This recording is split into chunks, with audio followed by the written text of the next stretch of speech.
Hey everybody, hope you're doing well today. Let's take a look at floating exchange rates and what will happen if there's an increase in supply of, in this case, we're going to talk about dollars. Okay, so what impact will an increase in supply of dollars have on a floating exchange rate? Let's take a look. First of all, let's just take a look at how we would express it, right? This is the simple exchange rate diagram. In this case, we're talking about the market for dollars as priced in euros. This is the demand curve, right? This is the demand for US dollars from the European Union. So these are European people wanting dollars, right?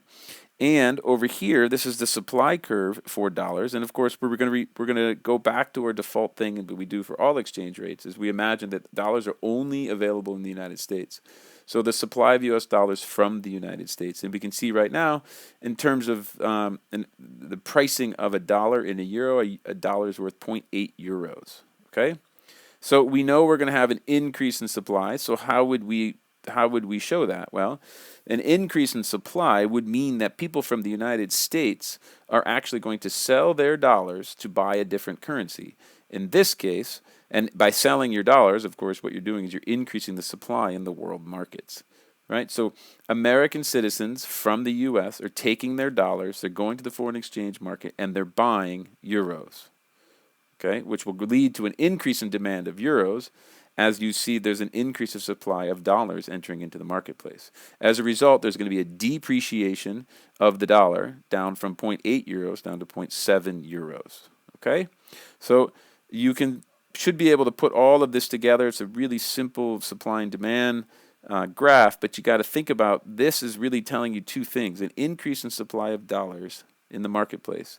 These dollars were used to purchase something else, and in this example, they're used to purchase euros, and as a result of purchasing euros, the demand for euros would go up. Okay, cool. Let's take a look at some of the factors of an increase in supply of dollars.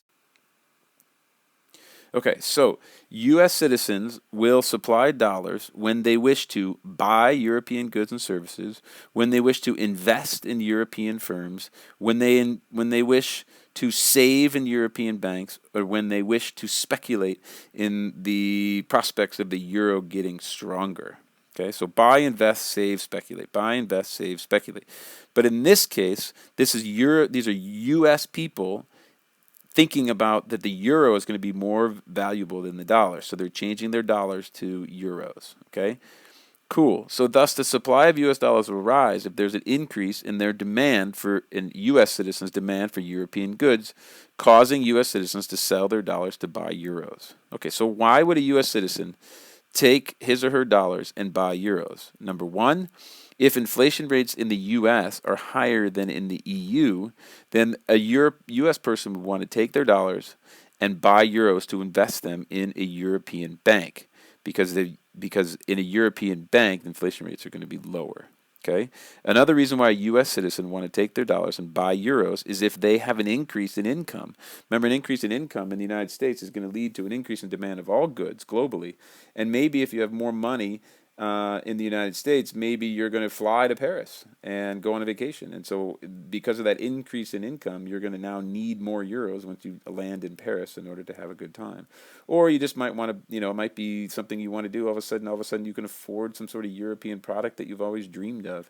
So an increase in income in the United States is going to lead to an increase in supply in dollars in the world exchange market because U.S. citizens are buying euros. So another reason why a U.S. citizen would want to sell their dollars and buy euros is if there's investment prospects in the European Union improve. So you have a choice, right? You want to invest your dollars somewhere, and you decide that it'd be better to take that money and invest it in the European Union. So you go to the international exchange market, you exchange your dollars for euros, increasing the supply of dollars, so that you can buy euros, right? So you can invest that in European assets, European markets, European real estate, anything. Okay. The fourth reason that a U.S. person would want to invest or would want to change his or her dollars to euros is if interest rates in the EU increase. And this has to do with savings, right? If I can save my money in a European bank at 4% interest instead of saving my money in a U.S. bank at 2% interest, I'm going to go to the exchange market, supply my dollars, buy euros, and save them in a European bank at a 4% interest.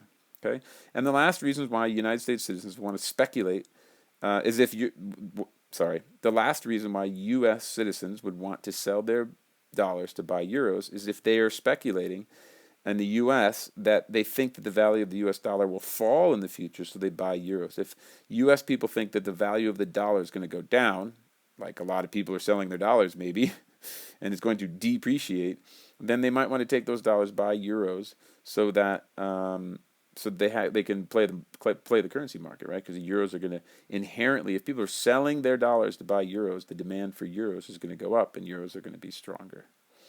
Okay, so those are the reasons. I'd like to think of them as like the determinants of an increase in supply of dollars. The main reasons why U.S. citizens would do that would be to buy, invest, save, or speculate, and this is the explanation of that. Okay, I think that's pretty straightforward. I hope you thought this video was helpful. We'll talk to you in a bit.